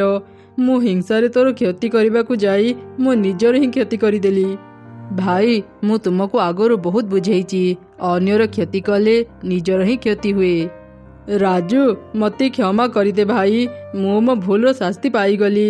ଚାଲ ଆମେ ପୋଖରୀ ପାଣିକୁ ସଫା କରି ଆଉ ଥରେ ମାଛ ଚାଷ କରିବା। ଏଥର ମୁଁ ତତେ ସମାନ ଭାଗ ଦେବି। ରାଜୁ ବି ତା ବଡ଼ ଭାଇକୁ କ୍ଷମା କରିଦେଲା। ସେମାନେ ଆଉ ପୋଖରୀକୁ ଭାଗ କଲେ ନାହିଁ। ଯାହା ବି କରୁଥିଲେ ସମାନ ଭାଗ କରି ନେଉଥିଲେ। ଏମିତି ସେ ଦୁଇ ଭାଇ ପୂର୍ବ ଭଳି ମିଳିମିଶି ଖୁସିରେ ରହିଲେ। ଆରେ ଦେଖ ଦେଖ, ଆକାଶ କେମିତି ଅନ୍ଧାର ହେଇଗଲାଣି। ଲାଗୁଛି ଏବେ ହିଁ ବର୍ଷା ଆରମ୍ଭ ହେଇଯିବ। ବାଃ, ବର୍ଷା ହେଲେ ତ ବହୁତ ମଜା ହେବ। ନଦୀରେ ଅନେକ ମାଛ ଖେଳିବେ, ଆମେ ସେତେବେଳେ ମାଛ ଧରିବା। ସେମାନଙ୍କ କଥା ସରିଛି କି ନାହିଁ, ବହୁତ ଜୋରେ ବର୍ଷା ଆରମ୍ଭ ହେଇଗଲା। ବର୍ଷା ଦେଖି ସବୁ ଚଢ଼େଇ ଖୁସି ହେଇଗଲେ ଆଉ ସମସ୍ତେ ନଦୀକୁ ଯାଇ ମାଛ ଧରିଲେ। ସେମାନଙ୍କ ଭିତରେ ରିନୁ ଆଉ ମିନୁ ଚଢ଼େଇ ବି ଥିଲେ। ସେ ଦୁଇ ଚଢ଼େଇ ଭଉଣୀ ଥିଲେ। ସେମାନେ ବି ନଦୀରୁ ମାଛ ଧରି ଘରକୁ ଫେରିଲେ। ରିନୁ, ଆଜି ଆମେ ଅନେକ ଗୁଡ଼ିଏ ମାଛ ଧରିଛେ। ଏବେ କିଛି ଦିନ ଆମକୁ ଆଉ ଖାଇବା ଖୋଜିବାକୁ ପଡ଼ିବନି। ଆରେ କ'ଣ, ଆମ ଘର ଭିତରେ ତ ପାଣି ପଡ଼ୁଛି। ତୁ ଚିନ୍ତା କରନି ମିନୁ, ଆମେ କାଲି ହିଁ ଘର ମରାମତି କରିବାର ବ୍ୟବସ୍ଥା କରିବା। ଏମିତି ସେ ରାତି ବିତିଗଲା। ପରଦିନ ସକାଳେ ଦୁଇ ଭଉଣୀ ନିଜ ଘରର ଛାତ ଠିକ୍ କରିବା ପାଇଁ ଚିନ୍ତା କଲେ ଆଉ ଜଙ୍ଗଲ ଭିତରକୁ ଯାଇ ଶୁଖିଲା କାଠ ଖୋଜିଲେ। ରିନୁ, ଏବେ ଆମେ କ'ଣ କରିବା? ଏତେ ଖୋଜିଲା ପରେ ବି ଆମେ ଶୁଖିଲା କାଠ ପାଇଲେନି। ଏବେ ଆମେ ଘର ମରାମତି କେମିତି କରିବା? ସେ ଦୁଇ ଜଣ ଏପରି କଥା ହେବା ସମୟରେ ହିଁ ମିଟୁ କିଛି ଶୁଖିଲା କାଠ ଧରି ସେଠାକୁ ଆସିଲା। ଆରେ ରିନୁ ମିନୁ, ତମେ ଦୁଇ ଜଣ ଏଠି କ'ଣ କରୁଛ? ନିଜ ଘର ମରାମତି କରିବନି କି? ମିଟୁ, ଆଜି ଆମେ ଘର ମରାମତି କରିବା ପାଇଁ ଜଙ୍ଗଲରେ ଶୁଖିଲା କାଠ ଖୋଜୁଥିଲୁ, ହେଲେ କୋଉଠି ବି ଭଲ କାଠ ପାଇଲୁନି। ଏଠାରୁ କିଛି ଦୂରରେ କାଉ ଆଉ ତାର ସ୍ତ୍ରୀ ଶୁଖିଲା କାଠ ବିକ୍ରି କରୁଛନ୍ତି। ଏଇ ଦେଖ, ମୁଁ ତାଙ୍କ ପାଖରୁ ଶୁଖିଲା କାଠ କିଣି ଆଣିଛି। ତମେ ମାନେ ବି ଯାଅ, ତାଙ୍କ ପାଖରୁ ଶୁଖିଲା କାଠ ନେଇ ଆସିବ। ଏମିତି ଶୁଣି ମିନୁ ଆଉ ରିନୁ କାଉ ମାନଙ୍କ ପାଖରୁ ଶୁଖିଲା କାଠ କିଣିବା ପାଇଁ ଚାଲିଗଲେ। ସେପଟେ ଆରେ ତମେ ଦେଖିଲ, ମୁଁ କେମିତି ସେ ମିଟୁକୁ ବୋକା ବନେଇ ଆମର ଖରାପ କାଠ ବିକ୍ରି କରିଦେଲି। ହଁ, ଯେତେବେଳେ ବର୍ଷା ହେବ ମିଟୁର ଘର ଭାଙ୍ଗିଯିବ। ସେ ପୁଣି ଥରେ ଆମ ପାଖକୁ କାଠ କିଣିବାକୁ ଆସିବ। ଆମେ ପୁଣି ତାକୁ ଖରାପ କାଠ ବିକ୍ରି କରିଦେବା ଆଉ 2 ଗଣା ଟଙ୍କା ରୋଜଗାର କରିବା। ଆମେ ଶୁଣିଲୁ ତମେ ମାନେ ଶୁଖିଲା କାଠ ବିକ୍ରି କରୁଛ। ଆମେ ବି ତୁମ ପାଖରୁ ଶୁଖିଲା କାଠ କିଣିବାକୁ ଆସିଛୁ। ସେମାନଙ୍କ କଥା ଶୁଣି ଦୁଇ କାଉ ଖୁବ୍ ଖୁସି ହେଇଗଲେ ଆଉ ତାଙ୍କୁ ବି ଖରାପ ଶୁଖିଲା କାଠ ବିକ୍ରି କଲେ। କାଠ ନେଇ ଦୁଇ ଭଉଣୀ ଘରକୁ ଫେରିଲେ ଆଉ ନିଜ ଘରକୁ ମରାମତି କଲେ। ମିଟୁ ବି ନିଜ ଘରକୁ ମରାମତି କରି ନେଇଥିଲା। ଏମିତି 2 ଦିନ ବିତିଗଲା। ଦିନେ ଜଙ୍ଗଲରେ ପ୍ରବଳ ବର୍ଷା ହେଲା। ଆରେ ଦେଖ ଦେଖ, ବର୍ଷା ଆରମ୍ଭ ହେଇଗଲାଣି। ଯୋଉ ଚଢ଼େଇମାନେ ଆମଠୁ ଶୁଖିଲା କାଠ କିଣିଥିଲେ, ଏବେ ତାଙ୍କ ଘର ଭାଙ୍ଗିଯିବ। କାଉ ସ୍ତ୍ରୀର କଥା ସରିଛି କି ନାହିଁ, ମିଟୁର ଘର ଭାଙ୍ଗି ତଳେ ପଡ଼ିଗଲା। ଶୁଣିଲୁ, ଏ ଶବ୍ଦ ନିଶ୍ଚୟ କାହାର ଘର ଭାଙ୍ଗିବାର।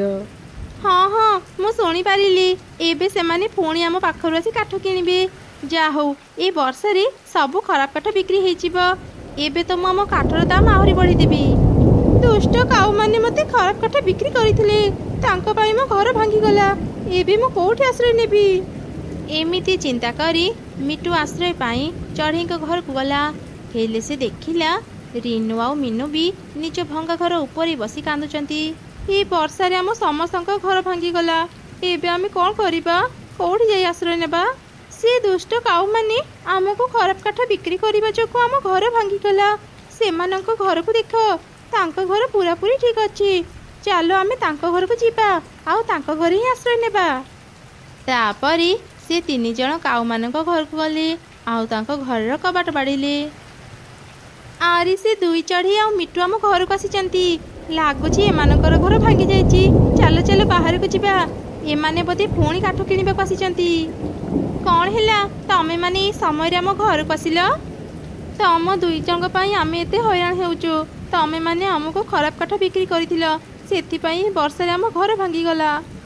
ଆଚ୍ଛା ତ ଆଉ ଥରେ କାଠ ନେଇଯାଅ, ନିଜ ଘର ମରାମତି କରିନେବ। ନା ନା, ଆମେ ଆଉ ତମମାନଙ୍କଠୁ କାଠ ନେବୁନି। ବର୍ଷା ଛାଡ଼ିବା ଯାଏ ଆମକୁ ତୁମ ଘରେ ରହିବାକୁ ଦିଅ। ବର୍ଷା ଛାଡ଼ିଗଲେ ଆମେ ଜଙ୍ଗଲ ଭିତରୁ ମଜବୁତ କାଠ ଆଣି ଘର ତିଆରି କରିବୁ। ଆରେ ଶୁଣ ଶୁଣ, ଏମାନେ କ'ଣ କହୁଛନ୍ତି? ଏମାନେ ଆମ ଘରେ ରହିବେ। ତମମାନଙ୍କୁ ଆମ ଘର ଦେଇ ଆମେ କ'ଣ ଗଛ ଡାଳରେ ଯାଇ ରହିବୁ? ଆମ ଘରେ ଏତେ ଜାଗା ନାହିଁ। ଯାଅ ଯାଅ, ଆଉ କେଉଁଠିକି ଯାଅ। ତମେ 2 ଜଣ ବହୁତ ବଡ଼ ସ୍ୱାର୍ଥପର। ତମମାନଙ୍କ ପାଇଁ ଆଜି ଆମେ ଏ ଅସୁବିଧାରେ ପଡ଼ିଲୁ, ହେଲେ ତମେମାନେ ଆମକୁ ସାହାଯ୍ୟ କରୁନ। ଯାଅ ଯାଅ, ଆମକୁ ଆଉ ଭାଷଣ ଶୁଣାଅନି। ଚାଲ ରିନୁ, ଆମେ ଏଠୁ ଚାଲିଯିବା। ଏମାନଙ୍କୁ କହି କିଛି ଲାଭ ନାହିଁ। ତମେ 2 କାଉ ମନେ ରଖ, ଯିଏ ଅନ୍ୟର କ୍ଷତି ଚାହେଁ ତାର ନିଜର ହିଁ କ୍ଷତି ହୁଏ। ତାପରେ ମିଟୁ, ରିନୁ ଆଉ ମିନୁ ସେଠାରୁ ଚାଲିଗଲେ। ସେମାନେ ବର୍ଷାରୁ ରକ୍ଷା ପାଇବା ପାଇଁ ଆଶ୍ରୟ ଖୋଜୁଥିଲେ। ସେତେବେଳେ ସେମାନେ ଏକ ଘର ଦେଖିଲେ ଆଉ ସେ ଘର ପାଖକୁ ଗଲେ। ଭିତରେ କିଏ ଅଛନ୍ତି? ବାହାରକୁ ଆସନ୍ତୁ। ଲାଗୁଛି ଘରେ କେହି ରହୁନଥିବେ। ଦେଖ, ଘର କବାଟ ଖୋଲା ଅଛି। ଚାଲ ଚାଲ ଭିତରକୁ ଯିବା। ବର୍ଷା ଛାଡ଼ିବା ଯାଏଁ ଆମେ ଘରେ ରହିଯିବା। ଏମିତି କଥା ହେଇ ସେ 3 ଜଣ ଘର ଭିତରକୁ ଗଲେ। ଭିତରେ ଏକ ବୁଢ଼ୀ ଶିଆଳ ରହୁଥିଲା। ତାକୁ ଦେଖି ତ ସବୁ ଚଢ଼େଇ ଖୁବ୍ ଡରିଗଲେ। ନା ନା, ଭୟ କରନି, ମୁଁ କାହାର ବି କ୍ଷତି କରିବିନି। ମୁଁ ତ ଗୋଟେ ବୁଢ଼ୀ ଶିଆଳ। ମୁଁ ତମମାନଙ୍କର କେମିତି କ୍ଷତି କରିବି? ମୁଁ ସବୁବେଳେ ସମସ୍ତଙ୍କୁ ସାହାଯ୍ୟ କରେ। ସେଥିପାଇଁ ମୋ ଘର କବାଟ ଖୋଲା ରଖିଥାଏ। ଯିଏ ବି ମୋ ଘରକୁ ଆସନ୍ତି ମୁଁ ତାଙ୍କୁ ସାହାଯ୍ୟ କରେ। ତମେମାନେ ମୋ ଘରେ ଆଶ୍ରୟ ନେଇପାରିବ। ରିନୁ, ଏ ଶିଆଳକୁ ଦେଖି ମୋତେ ଭାରି ଡର ଲାଗୁଛି। ଆମେ ଏଠି ରହିବାନି, ଚାଲ ଏଠୁ ପଳେଇବା। ଆରେ ଚଢ଼େଇ, ତୁ ମୋତେ ଦେଖି ଡରୁଛୁ କ'ଣ ପାଇଁ? ମୋର ତ ବୟସ ହେଲାଣି। ମୁଁ ତମମାନଙ୍କର କିଛି କ୍ଷତି କରିବିନି। ତମେମାନେ ଯେତେ ଦିନ ଚାହିଁବ ଏ ଘରେ ରହିପାରିବ। ଆରେ ମିନୁ, ତୁ ଶିଆଳ ମାଉସୀଙ୍କୁ ଡରନି। ସେ ଆମର କିଛି କ୍ଷତି କରିବେନି। ଆମେ ଆଜି ରାତି ଏଠି ରହିଯିବା, ସକାଳେ ଏଠୁ ଚାଲିଯିବା। ଏମିତି କଥା ହେଇ ସେମାନେ ସେଇ ରାତି ସେଠି ରହିଗଲେ। ରିନୁ ଆଉ ମିଟୁ ବହୁତ ଥକି ଯାଇଥିଲେ। ସେମାନେ ଶୀଘ୍ର ହିଁ ଶୋଇପଡ଼ିଲେ। ହେଲେ ମିନୁ ଭୟରେ ଶୋଇପାରିଲାନି। ହଠାତ୍ ସେ ଶୁଣିଲା, ଲାଗୁଛି ଏମାନେ ଶୋଇପଡ଼ିଲେଣି।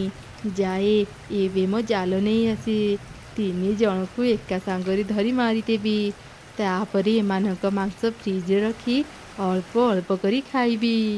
ଏମିତି କହି ସେ ବୁଢ଼ୀ ଶିଆଳ ନିଜ ରୋଷେଇ ଘରକୁ ଗଲା। ସେ ଏକ ଜାଲ ଆଉ ଏକ ଛୁରୀ ବାହାର କଲା। ସେ ଛୁରୀକୁ ଧାର କରିବା ସମୟରେ ମିନୁ ତାର ପଛେ ପଛେ ସେଠାକୁ ଆସିଲା।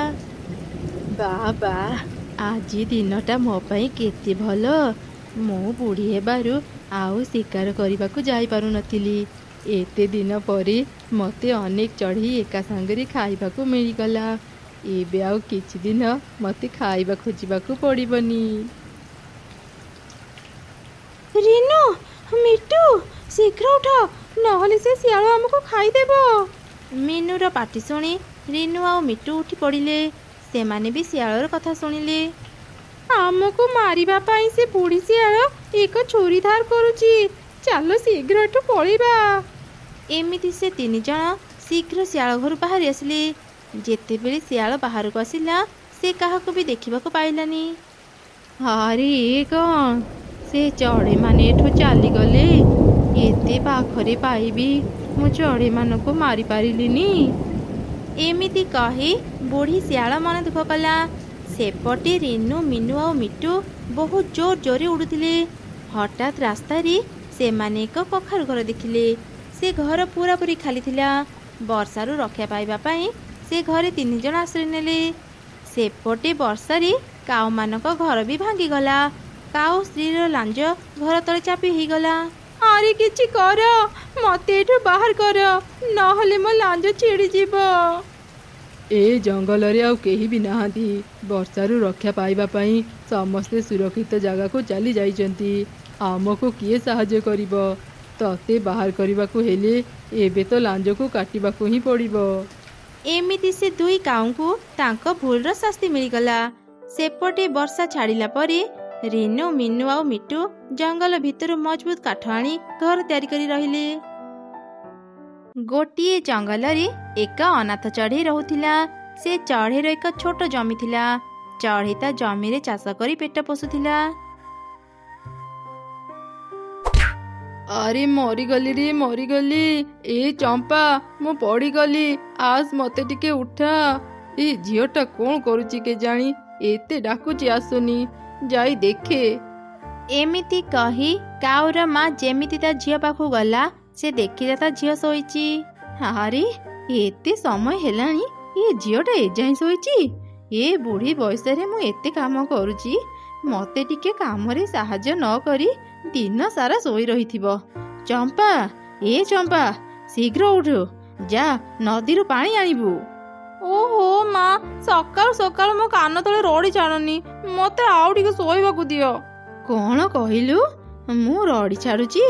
ତୋ ବୟସର ସେ ଚଢ଼େଇକୁ ଦେଖେ, ବାପା ମା ନଥିଲେ ବି କେମିତି ପରିଶ୍ରମ କରି ଖାଇବା ଯୋଗାଡ଼ କରୁଛି, ଆଉ ତୁ ଦିନ ସାରା ଶୋଇ ରହିଛୁ। ତୁ ଉଠିବୁ ନା ନାହିଁ? କୁଆଡ଼େ ଗଲା ମୋ ବାଡ଼ି? ଓଃ ମା, ଆଉ ମାରୁନି, ଯାଉଛି, ମୁଁ ଏବେ ନଦୀକୁ ଯାଉଛି। ଏମିତି କହି କାଉ କଳସୀ ଧରି ଶୀଘ୍ର ବାହାରକୁ ଗଲା। ସେତେବେଳେ ତାର ସାଙ୍ଗ ମିଟୁ ସହ ତାର ଦେଖା ହେଲା। କିରେ ମିଟୁ, ତୁ ବି ଆଜି ସକାଳୁ ସକାଳୁ ପାଣି ନେବାକୁ ଆସିଛୁ? ତୁ ତ କେବେ ବି ସକାଳୁ ଘରୁ ବାହାରୁନି। ନିଶ୍ଚୟ ଆଜି ତୁ ମୋ ପରି ମାଉସୀଙ୍କ ପାଖରୁ ମାଡ଼ ଖାଇଥିବୁ। ହଁ ଲୋ ସାଙ୍ଗ, ମୁଁ ଆଜି କେତେ ଆରାମରେ ଶୋଇଥିଲି। ମା ଆସି ମତେ ଏମିତି ମାଡ଼ ଦେଲେ, କଳସୀ ଧରି ପାଣି ନେବାକୁ ଚାଲି ଆସିଲି। ଚାଲେ ସାଙ୍ଗ ହିଁ ନଦୀକୁ ଯିବା। ଓହୋ, ଏତେ ବ୍ୟସ୍ତ କାହିଁକି ହେଉଛୁ? ଚାଲେ ଆଗ ଜଙ୍ଗଲ ଭିତରୁ ଟିକେ ବୁଲି ଆସିବା, ତାପରେ ପାଣି ଆଣିବାକୁ ଯିବା। ତାପରେ ସେ ଦୁଇ ସାଙ୍ଗ ଜଙ୍ଗଲ ବୁଲିବାକୁ ଗଲେ। ରାସ୍ତାରେ ସେମାନେ ଚଢ଼େଇକୁ ଦେଖିଲେ। ଚଢ଼େଇ ତା ଜମିରେ କାମ କରୁଥିଲା। ଏ ମିଟୁ, ଦେଖ ଦେଖ, ଆଗରେ ସେ ଚଢ଼େଇ କେମିତି ତା ଜମିରେ କାମ କରୁଛି। ଏଇ ଚଢ଼େଇର କଥା କହି ମୋ ମା ମତେ ଆଜି ଅନେକ ପିଟିଛନ୍ତି। ହଁ ସାଙ୍ଗ, ମୋ ମା ବି ଆଜି ଏ ଚଢ଼େଇର ଉଦାହରଣ ଦେଉଥିଲେ। ସେ ତ କାମ କରୁଛି, ତାର କଥା କହି ଆମ ମା ମାନେ ଆମକୁ ପିଟୁଛନ୍ତି। ଚାଲେ ଆଜି ଆମେ ଚଢ଼େଇକୁ ନେଇ ଜଙ୍ଗଲ ଭିତରକୁ ବୁଲିବା ପାଇଁ ଯିବା। ସେ ପରିଶ୍ରମ ନ କଲେ ଆମ ମା ମାନେ ତା କଥା କହି ଆମକୁ ଆଉ ପିଟି ପାରିବେନି। ହଁ, ତୁ ଠିକ କହିଛୁ, ଚାଲେ ତା ପାଖକୁ ଯିବା। ଆରେ ଚଢ଼େଇ, ତୁ ଏକୁଟିଆ ଏତେ ପରିଶ୍ରମ କାହିଁକି କରୁଛୁ କହିଲୁ? ତୋର ତ କେହି ବି ନାହାନ୍ତି, ତୁ କାହା ପାଇଁ ଏତେ ଖଟୁଛୁ? ଏକୁଟିଆ ଅଛି ତ କ'ଣ ହେଇଗଲା? ମୁଁ ଯଦି କାମ ନ କରିବି ମତେ କିଏ ଖାଇବାକୁ ଦେବ? ଆଉ ସବୁଠୁ ବଡ଼ କଥା ହେଲା, ଜୀବନରେ ଯଦି ଉନ୍ନତି କରିବାକୁ ଚାହୁଁଛ ତେବେ ପରିଶ୍ରମ କରିବା ଶିଖ। ହଁ ହଁ, ସେତିକି ଜ୍ଞାନ ଦେଇଥା। ଆସ ଆମ ସାଙ୍ଗରେ, ଆମେ ଏବେ ଜଙ୍ଗଲ ବୁଲିବାକୁ ଯାଉଛୁ। ତୁ ବି ଆମ ସାଙ୍ଗରେ ଚାଲ, ନୂଆ ନୂଆ ଜାଗା ଦେଖିବୁ। ଆମେ ସବୁଦିନ ନୂଆ ନୂଆ ଜାଗା ଦେଖି କେତେ ମଜା କରୁ ଜାଣିଛୁ? ତୁ ତ କେବଳ ଘରୁ ଜମିକୁ ଆଉ ଜମିରୁ ଘରକୁ ଯିବା ଆସିବା କରୁ।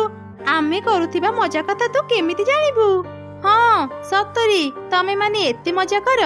ସେଇ ମଜା କରିବା ଯୋଗୁଁ ନିଜ ମା ପାଖରୁ ମାଡ଼ ବି ଖାଅ। ତମ ଦୁଇ ଜଣଙ୍କୁ ଦେଖି ଲାଗୁଛି ତମେ ମାନେ ଆଜି ବି ନିଜ ମା ପାଖରୁ ମାଡ଼ ଖାଇ ଏଠାକୁ ଆସିଛ। ଏଇ ଚଢ଼େଇ, ତ ମୁହଁ ସମ୍ଭାଳି କଥା କହ। ଆମେ ତତେ ଆମର ସାଙ୍ଗ କରିବାକୁ ଆସିଥିଲୁ, ଆଉ ତୁ ଆମକୁ ଅପମାନ କରୁଛୁ।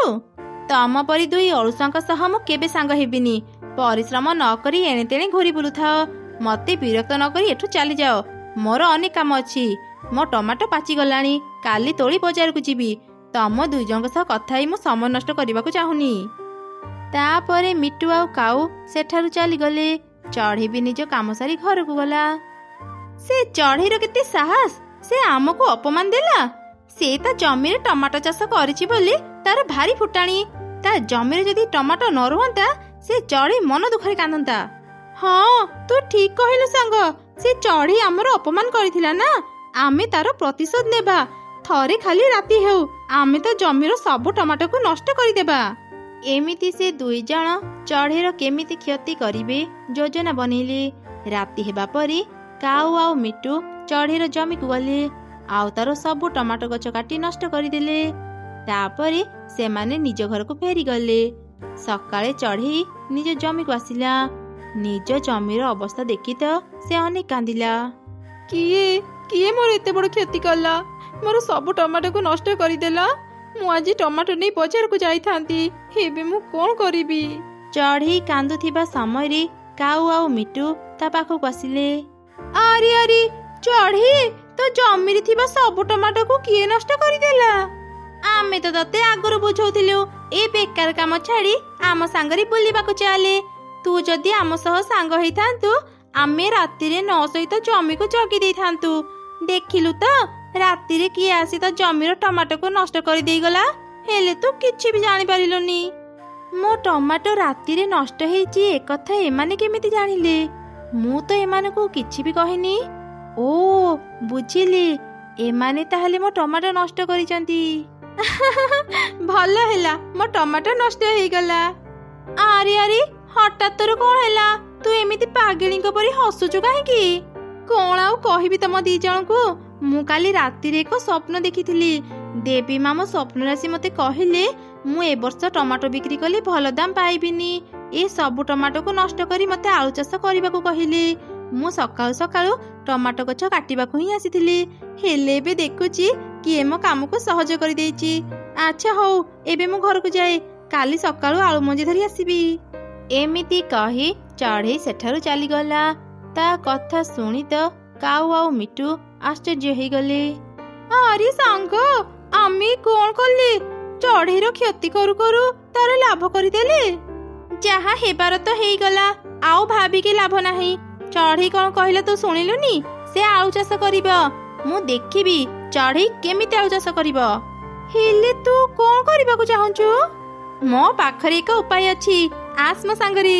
ତାପରେ ସେ ଦୁଇ ଜଣ ଦୁଇଟି ବାଲ୍ଟି ନେଇ ନଦୀକୁ ଗଲେ, ଆଉ ନଦୀରୁ ପାଣି ଆଣି ଚଢ଼େଇର ଜମିରେ ଢାଳିଲେ। କିଛି ଘଣ୍ଟା ପରେ ଚଢ଼େଇ ଜମିରେ ପାଣି ଭର୍ତ୍ତି ହେଇଗଲା। ପରଦିନ ସକାଳେ ଚଢ଼େଇ ନିଜ ଜମିକୁ ଆସିଲା। ନିଜ ଜମିରେ ପାଣି ଦେଖି ଚଢ଼େଇ ଏକ ଉପାୟ ଚିନ୍ତା କଲା। ସେ ପୁଣି ଘରକୁ ଯାଇ କିଛି ଛୋଟ ମାଛ ନେଇ ଆସିଲା। ସେତେବେଳେ ନିଦରୁ ଉଠି କାଉ ଆଉ ମିଟୁ ଚଢ଼େଇ ପାଖକୁ ଆସିଲେ। ଆରେ ଆରେ ଚଢ଼େଇ, ତୋ ଜମିରେ ତ ପାଣି ଭର୍ତ୍ତି ହେଇଯାଇଛି, ତୁ ଏବେ କେମିତି ଆଳୁ ଚାଷ କରିବୁ? ଆଚ୍ଛା, ତୁ ମନ ଦୁଃଖ ନ କରି ଏମିତି ହସୁଛୁ କାହିଁକି? ଆଉ ତୁ ସେ କଳସିରେ କ'ଣ ଧରିଛୁ? ନ ହସି ମୁଁ ଆଉ ରହିପାରୁନି। ଜାଣିଛ, ମୋ ଶତ୍ରୁ ମୋର କ୍ଷତି କରିବାକୁ ଯାଇ ମୋର ବଡ଼ ଉପକାର କରୁଛି। ମାନେ ତୁ ଏସବୁ କ'ଣ କହୁଛୁ? ମୁଁ ତ ପ୍ରଥମେ ଆଳୁ ଚାଷ କରିବାକୁ ଭାବିଥିଲି, ହେଲେ ଗତ ରାତି ପୁଣି ଦେବୀ ମା ମୋ ସ୍ୱପ୍ନରେ ଆସି ମୋତେ କହିଲେ ଆଳୁ ଚାଷ ନ କରି ମାଛ ଚାଷ କରିବା ପାଇଁ। ମାଛ ଚାଷ କଲେ ଏ ବର୍ଷ ମୁଁ ଭଲ ଟଙ୍କା ରୋଜଗାର କରିପାରିବି। ସେଥିପାଇଁ ମୁଁ ଆଜି ମୋ ଜମିରେ ପାଣି ଭର୍ତ୍ତି କରିବାକୁ ଆସିଥିଲି, ହେଲେ ଏଠି ତ ଆଗରୁ ପାଣି ଭର୍ତ୍ତି ହେଇଅଛି। ମୁଁ ଏବେ ଆରାମରେ ମାଛ ଚାଷ କରିପାରିବି। ଏମିତି କହି ଚଢ଼େଇ ତା ଜମିରେ ମାଛ ଛାଡ଼ି ସେଠାରୁ ଚାଲିଗଲା। କାଉ ଆଉ ମିଟୁ କ'ଣ କରିବେ କିଛି ବୁଝିପାରୁନଥିଲେ। ଏଇ କ'ଣ, ଆମେ ଯେତେ ଥର ବି ଚଢ଼େଇର କ୍ଷତି କରିବାକୁ ଚାହୁଁଛେ ତାର ଉପକାର ହେଇଯାଉଛି। ବହୁତ ହେଇଗଲା ମିଟୁ, ଆଉ ନୁହଁ। ଆଜି ରାତି ଆମେ ଚଢ଼େଇର ସବୁ ମାଛ ଚୋରି କରି ନେଇଯିବା। ନା ଥିବ ମାଛ, ନା ଚଢ଼େଇ କରିପାରିବ ଚାଷ। ତାପରେ ସେମାନେ ରାତି ହେବା ଯାଏଁ ଅପେକ୍ଷା କଲେ। ରାତି ହେବା ପରେ ସେମାନେ ଚଢ଼େଇର ଜମିରୁ ମାଛ ଚୋରି କରିବାକୁ ଆସିଲେ। ସେହି ସମୟରେ ଚଢ଼େଇ ସେମାନଙ୍କ ମାଙ୍କୁ ଧରି ସେଠାରେ ପହଞ୍ଚିଗଲା, ଆଉ ତାଙ୍କୁ ସବୁ ଘଟଣା ଜଣାଇଲା। ଚଢ଼େଇ, ତୁ ଏଠି? କ'ଣ ହେଲା? ମତେ ଦେଖି ଡରିଗଲ? ମୁଁ ଆଗରୁ ହିଁ ତମ ଦୁଇ ଜଣଙ୍କ କଥା ଜାଣିଥିଲି। ତମ ଦୁଇ ଜଣଙ୍କ ସତ ବାହାରକୁ ଆଣିବା ପାଇଁ ମୁଁ ସୁଯୋଗକୁ ଅପେକ୍ଷା କରିଥିଲି। ଆଜି ମତେ ସେ ସୁଯୋଗ ମିଳିଛି। ମୁଁ ତମ ଦୁଇ ଜଣଙ୍କ ମାଙ୍କୁ ସବୁ କଥା କହିଦେଇଛି। ତମେ ଦୁଇ ଜଣ ନିଜେ ତ କିଛି କାମ କରୁନ, ହେଲେ ଚଢ଼େଇକୁ ହଇରାଣ କରୁଛ। ଚାଲ, ତମେ ମାନେ ଏବେ ଘରକୁ ଚାଲ। କାଲି ସକାଳେ ଆମେ ତମ ଦୁଇ ଜଣଙ୍କର ବାହାଘର କରିଦେବୁ। ଶ୍ୱଶୁର ଘରେ ଯେତେବେଳେ କାମ କରିବ ପରିଶ୍ରମର ମୂଲ୍ୟ ବୁଝିବ। ନା ନା ମା, ଆମର ଭୁଲ ହେଇଗଲା, ଆମକୁ ଏତେ ବଡ଼ ଶାସ୍ତି ଦିଅନି। ଆମେ ଏତେ ଶୀଘ୍ର ବାହା ହେବାକୁ ଚାହୁଁନୁ। ଚଢ଼େଇ, ଆମକୁ କ୍ଷମା କରିଦେ। ତୁ ଏତେ ପରିଶ୍ରମ କରୁ ବୋଲି ଆମେ ଈର୍ଷାରେ ତୋର କ୍ଷତି କରୁଥିଲୁ। ତତେ ମୁଁ କଥା ଦେଉଛି, ଆଉ ଦିନେ ବି ତୋର କ୍ଷତି କରିବିନି। ମୋ ମାଙ୍କୁ ଟିକେ ବୁଝେଇ ଦେ, ମୁଁ ଏତେ ଶୀଘ୍ର ବାହା ହେବାକୁ ଚାହୁଁନି। ହଁ ଚଢ଼େଇ, ତୁ ମତେ ବି କ୍ଷମା କରିଦେ। ମୁଁ ବି ଆଉ କେବେ ତୋର କ୍ଷତି କରିବା କଥା ଚିନ୍ତା କରିବିନି। ସେ ଦୁଇ ଜଣଙ୍କ ଏପରି କଥା ଶୁଣି ଚଢ଼େଇ ସେମାନଙ୍କୁ କ୍ଷମା କରିଦେଲା। ଠିକ୍ ଅଛି, ଆମେ ତୁମ ଦୁଇ ଜଣଙ୍କର ବାହାଘର କରିବୁନି, ହେଲେ ତମେମାନେ ଚଢ଼େଇର ଯାହା ବି କ୍ଷତି କରିଛ ତା ଜମିରେ କାମ କରି ତାକୁ ସେ କ୍ଷତିପୂରଣ ଦେବ। ହଁ ମା, ମୁଁ ତୁମର ସବୁ କଥାରେ ରାଜି। ହଁ ମାଉସୀ, ମୁଁ ବି ଏ କଥାରେ ରାଜି। ତାପରେ ମିଟୁ ଆଉ କାଉ ପ୍ରତିଦିନ ଚଢ଼େଇର ଜମିରେ କାମ କରୁଥିଲେ। ଧୀରେ ଧୀରେ ସେମାନେ ବି ଚଢ଼େଇ ପରି ପରିଶ୍ରମୀ ପାଲଟି ଗଲେ। ଏସବୁ ଦେଖି ତାଙ୍କ ମା ମାନେ ବି ଖୁବ୍ ଖୁସି ହେଇଗଲେ।